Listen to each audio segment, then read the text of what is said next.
Napaghandaan niyo ba, Attorney Michael Powas, yung sinasabing yun daw security group ng Vice Presidente ay ang ilan daw po ay persons of interest dito sa issue ng pagbabanta sa Opo.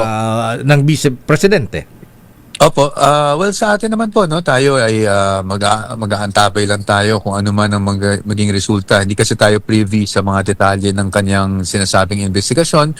Ganun pa man, malaki naman ang tiwala natin, no, sa ating mga men in uniform, ika nga, na I don't think they would engage in something like that. But again, I don't want to prejudge anything or preempt anything. Nagsabi naman pong ating butihing direktor na talagang meron silang ginagawang investigasyon. So, hintayin lang po siguro natin yung resulta kung sakali, no? And then we will respond to issues then.